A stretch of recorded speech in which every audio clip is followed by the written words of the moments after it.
Welcome to today's Explainer. I am absolutely thrilled you're joining us because we are looking at something honestly pretty rare. I mean, if you spend any time on the internet at all, you know that discussions about deep personal beliefs usually devolve into absolute chaos. But today, we're breaking down a highly respectful, incredibly dense social media debate about theology, the nature of God, and how we actually live our daily lives. We're going to take the complex philosophical arguments from this specific conversation and translate them into clear, structured ideas. Our goal is to make these profound concepts totally accessible, whether you're a theology expert or just, curious about how people view the universe differently.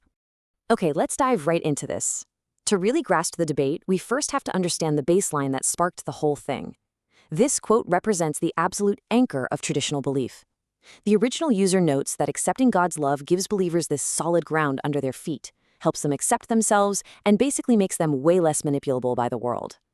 It's a beautifully comforting idea, right? Even in the desert, God doesn't abandon us. It's a personal, loving God who guides and protects. But, as we'll discover, not everyone in this discussion interprets that relationship in the exact same way. So, to navigate this massive exchange, we'll follow a quick roadmap. First, the different paths of Christian faith. Second, two distinct views of God. Third, we'll hit sin, soul, and resurrection. Fourth, looking at Jesus as either a teacher or a sacrifice. Fifth, a critique of church bans. And finally, number 6, mutual respect. All right, starting right off with section 1, the different paths of Christian faith. Now, the users responding to that traditional Christian view, Christoph and Josef, they identify with some pretty intense niche labels. Christoph calls himself a Valentinian Gnostic, and Josef identifies as a Barbalog Gnostic and a Christocentrist.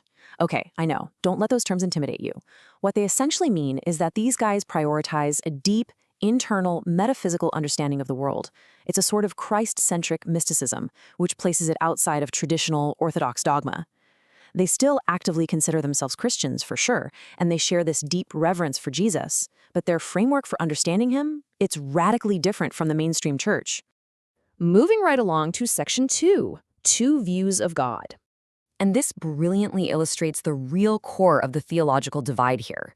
In the Orthodox view, specifically the Old Testament view of Yahweh that Christoph is critiquing, we see an anthropomorphic God, meaning this is a deity who exhibits human-like traits, think desire or jealousy, building rigid laws specifically to hand out rewards or punishments. But the Gnostic view, it completely rejects that anthropomorphic idea. Instead, God, or the Father, is viewed as pure consciousness. It's an entirely non-material, metaphysical existence. And this is a massive deal because it shifts your entire paradigm. You aren't relating to a person up in the sky who gets angry. You're relating to the pure foundational consciousness of the universe. Which naturally brings us to section 3, sin, the soul, and resurrection. Because think about it. If you completely change how you view God, you kind of have to completely reconstruct your understanding of human existence too. Let's break down how Christoph sees the universe. It's like a giant puzzle with 3 interconnected levels. You've got the spiritual plane, which is that pure consciousness we just talked about. Then the material plane, the physical world we walk around in. But look at the soul, or the psyche, in the middle. In a total departure from traditional Christianity, this Gnostic framework believes the human soul is actually mortal. It has a beginning, and when your physical body dies, the psyche dies right along with it. There is literally no traditional salvation of the soul or eternal life for your personal ego.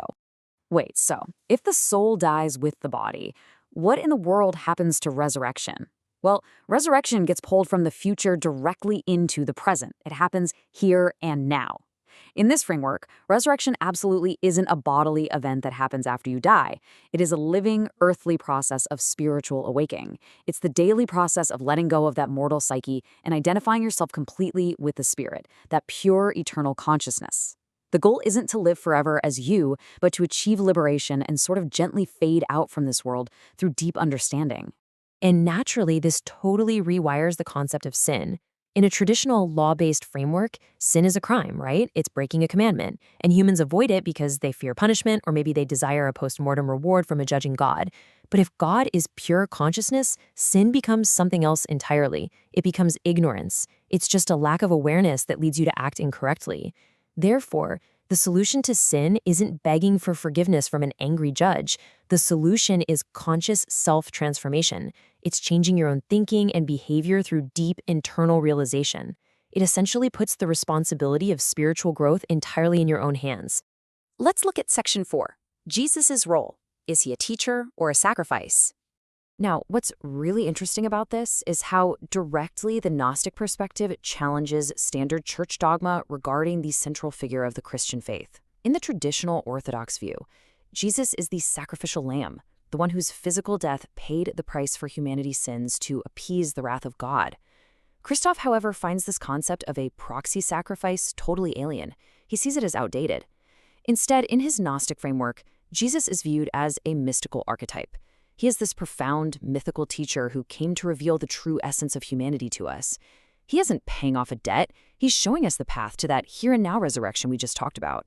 And because of this shift, the act of interacting with the divine changes the whole shebang. Prayer, in this modern Gnostic view, is deep contemplation meant for internal change that ultimately serves society. Christoph actually voices a lot of frustration with modern religious practices, particularly in charismatic denominations, where he feels spirituality has basically been replaced by materialism. He argues that a lot of Christians treat Jesus as merely a ticket to heaven, and they treat God like a cosmic vending machine, insert a prayer, get a wish granted.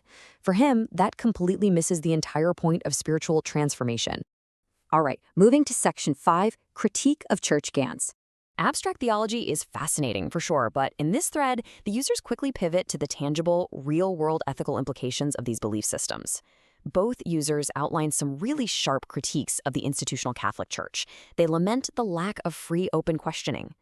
Christoph, for instance, relies on personal responsibility regarding complex issues like abortion and IVF, rather than strict legislative bans.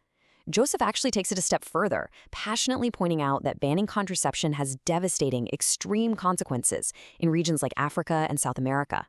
They argue that rigid theology can result in real-world harm. It's a really powerful reminder that high-level philosophical debates eventually trickle down to impact everyday human lives.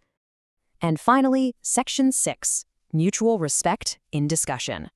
So the crucial point here is captured beautifully in this concluding thought from Joseph. Look, despite the massive philosophical gulf between traditional Orthodoxy and modern Gnosticism, they are differing on the very nature of God, the soul, and morality. They navigated the entire space with absolute grace. They acknowledge that the true God treats everyone with respect, and therefore so should they. They don't demand agreement, but they absolutely demand mutual respect, noting that without it, any community just falls apart. It's honestly a masterclass in how to disagree constructively on the internet. Well, we've covered some immense ground today, moving from a law-based personal God all the way to a universe of pure consciousness, mortal souls, and mystical archetypes, and all of this drawn directly from a single, respectful online conversation. Now, I want to turn it over to you. Ask yourself, how do you perceive your own spirituality? Do you lean towards a solid ground of traditional structures, or are you drawn to the internal metaphysical transformation of the Gnostics? There are no wrong answers here, but it's a question definitely worth some deep contemplation. Thank you so much for joining me on today's Explainer, and keep asking the big questions.